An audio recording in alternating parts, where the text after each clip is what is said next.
ආයුබෝවන් ගොඩක් ආදරෙන් ඔයාලා පිළිගන්නවා මගේ YouTube channel එකට.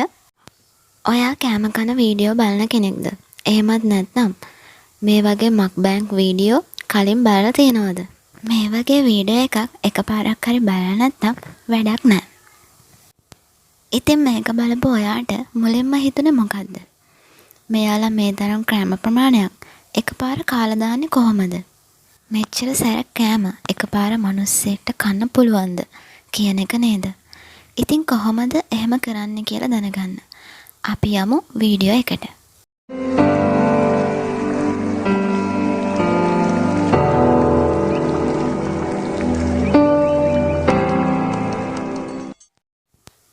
YouTube එකේ මේ වගේ කෑම කන වීඩියෝ එකක් දකිද්දිම අපිට ඒක බලන්න හිතෙනවා. ඒක බැලුව කෙනෙක්ට මඩත් කවදා හරි මේ වගේ ලොකු කෑම ගොඩක් මේසෙ උඩ තියාගෙන කන්න ඕනේ කියලා හිතුනේ නැත්තම් ඒක පුදුමයක්. තවත් අය මේ වීඩියෝ වලට තදින්ම ඇබ්බැහි වෙනවා. ඒත් ඔවුන් කන්නේ ශරීර සෞඛ්‍යයට ඉතාමත් අහිතකර අධි ප්‍රෝටීන් ආහාර නිසා මේ වීඩියෝ බැලුවට කිසිසේත්ම මේවට ඇබ්බැහි වෙන්න හොඳ නැහැ. මේ වීඩියෝ කරන YouTubersලට ගොඩක් viewers-ලා followers-ලා ඉන්න නිසා විශාල වශයෙන් ආදායම් උපයනවා. ඒ නිසා තමයි ඔවුන් මේ විදිහට Tamanගේ සිරුරට හානිදායක වුණත් මේ වගේ කෑම ගොඩක් කන්නේ. මෙයාලා මෙහෙම සැර කෑම ගන්නේ දින ගණනාවක් කොළ වර්ග හා පළතුරු වගේ සැහැල්ලු ආහාර පමණක් ආහාරයට ගන්නවා. උදාහරණයක් විදිහට සතියකට වතාවක් වීඩියෝ එකක් දාන කෙනෙක් කියලා හිතමු. මෙයා මේ ආහාර වේල ගැනීමට දින 3-4කට පමණ හොඳින් මේ සඳහා Tamanගේ ආමාශය පුරුදු කරනවා. ඒ දවස් ටිකේ පලා වර්ග හා පළතුරු පමණක් ආහාරයට ගන්නවා. ගොඩක් සැර ආහාර ගන්න වීඩියෝ කරන කෙනෙක් නම් පැණි රස ආහාර හා පළතුරු වර්ග පමණක් ආහාරයට ගන්නවා. ඒක නිසා තමයි එයාලට මේ විදිහට එකවර ලොකු සැර ආහාර ප්‍රමාණයක් ආහාරයට ගන්න පුළුවන් වෙලා තියෙන්නේ. මේ mukbang වීඩියෝ එකක් මුලින්ම කරන්නේ කොරියාවෙන්. ඒ 2013 දී පමණ. මේ වීඩියෝ ගොඩක්ම ජනප්‍රිය වුණේ 2020 දී. මේ වීඩියෝ අතරිනුත් අපි ගොඩක්ම කැමති ASMR වීඩියෝ වලට.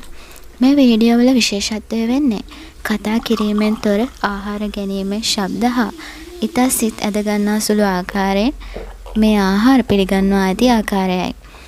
ඔයාලා දන්නවද යාළුවනේ මේ වීඩියෝ එකක් කරන තරුණියකට ඉතා දුර්ලභ ගණයේ රෝගයක් තිබෙනවා. ඒ නිසා මේ ගන්න ආහාරවල පෝෂක ප්‍රමාණ වලින් 100% පමණයි ඇගේ ශරීරයට ලබා ගන්නේ. අනිත් එක මේ වගේ විශාල ආහාර ප්‍රමාණයක් ගන්න නිසා ඔවුන් දිනපතාම අධික ලෙස ව්‍යායාමවල නිරත වෙනවා. ඊට අමතරව ශරීරයේ බර අඩු කර ගැනීම සඳහා හොඳ ජල ප්‍රතිශතයක් පානය කරනවා. ඒත් යාළුවනේ මේ වීඩියෝ බලන ගොඩක් අය මේවට ඇබ්බැහි වෙනවා. එහෙම වුණ එක්කෙනෙක් තමයි නිකාඩෝ ඇවකාඩෝ කියන්නේ. ඉතින් ඔහු මේ වන විට කොතරම් ඇබ්බැහි වෙලාද කිව්වොත් ඔහු දිනපතාම විශාල කැලරි සහිත ක්ෂණික ආහාර ගන්නවා. මේවා ආහාරයට ගන්න වීඩියෝ පවා ඔහු අන්තර්ජාලයට මුදා හරිනවා. කලක් ගත වෙද්දිම මොහු අධි තරබාරු පුද්ගලයෙක් බවට පත් වෙනවා. මට රැට නිදා ගන්න බෑ. බඩ ගිනි ගන්නවා. මට ටොයිලට් එකට යද්දී ඇඬෙනවා. මේ ඔහොම පවසන දෙයක්. මීටත් අමතරව තවත් රෝගාබාධ රැසකින්ද ඔහු පසු වෙනවා. ඉතින් යාළුවනේ මම ඔයාලට කියන්නේ මේ වගේ වීඩියෝ බලන්න එපා කියලා. ඒ ඕනම දෙයකට සීමාවක් තියාගෙන ඒව බලන්න.